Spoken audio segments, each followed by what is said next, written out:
So I'm genuinely curious, when Marisol Ramirez, who plays La Llorona in the film, when she would actually cut, the camera would go off.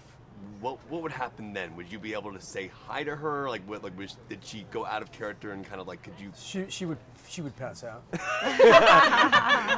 No, but could you like converse with her on a normal basis? She's fantastic. Yeah. She has the best sense of humor. She's beautiful. Yeah. She's really a great actress. We were lucky because a lot of times nowadays you work with CGI, which means you're acting against nothing. Yeah. And somebody saying the lines off camera. And we were so lucky to have her there with us. But she was in this full makeup that she would sit in for hours with these. For 4 hours. Yeah, with these contact lenses. And I mean, she really got put through it physically to get into that character, and she was such a good sport. And she's very funny. Yeah, she's really funny. She made the kids feel really at home. Like, I want to see footage of her like going to lunch in costume. Like, Yeah. just, No, like, you have to see her going to lunch wearing slippers. Yeah. Wait, what was that about? Like, what was that? It was great.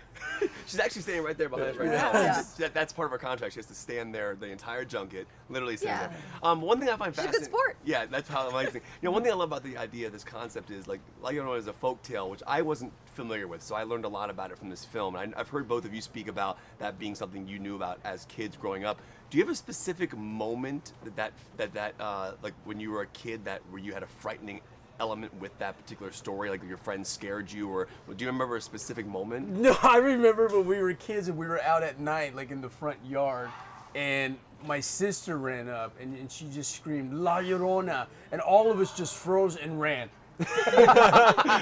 Yeah, And then, I mean, you just heard her name and it terrified you. I remember the first time I heard, it was from my brother. He said, La Llorona's coming, and then we all run, but I didn't really understand. When I really, truly felt scared for the first time, I think maybe I was about 8 years old. Wow. And I thought that I touched her with my feet.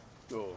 Really? And I was in my bed in Mexico, and I was terrified. I was La Llorona, La Llorona, La Llorona, and then all of a sudden I go like this, and I touch something with my toe. Ever since, I've not been able to put my feet But you should out tell of the her sheets. you're not supposed to call her name 3 times. You're not supposed to mention her name. Oh yeah, yeah. Like at I night. thought in my head. Because And you got the red marks In on my your head. Yeah, because And she will appear.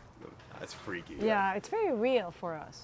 I love the cinematography in this film. I think the practical effects were genius. Like Yeah. when you were sliding across the floor, the things in the basement moving. For those sliding shots, how do they, like, obviously it's a wire, but like, are you actually being yanked? Yeah.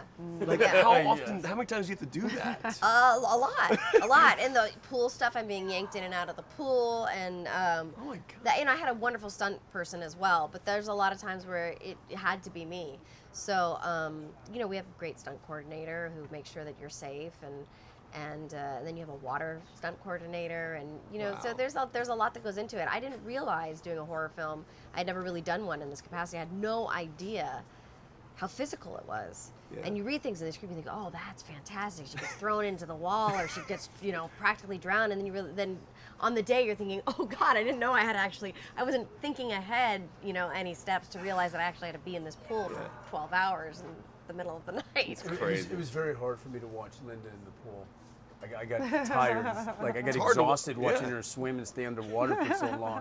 I mean, I do want to mention this because when I first saw you earlier, I told you Breaking Bad. Yes. I literally have my Heisenberg pin Heisenberg. on best show Nice. ever. Wow. I was curious. Obviously that's a very big role for you. I was curious for each of you. Are you Breaking Bad fans? And was there did you love the show? And like, did you geek out with him at all on set? I have only seen a few episodes. I've never dug in, and I've been meaning to. It's like on my list. I don't think she's ever seen me in Breaking Bad.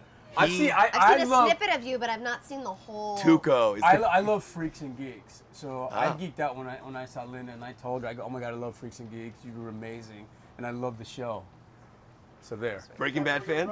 I'm in the same position as Linda. I watched a few, but it's definitely somebody. Sometimes, what happens when you're going to work with somebody and you've seen them a little bit, you almost don't want to know too much. Yeah. Because then Yeah. you get intimidated. So once the whole experience passed, then I will I can't remember wait to watch it I will now. remember the Raymond on set, and It's- the funny one and the crazy one.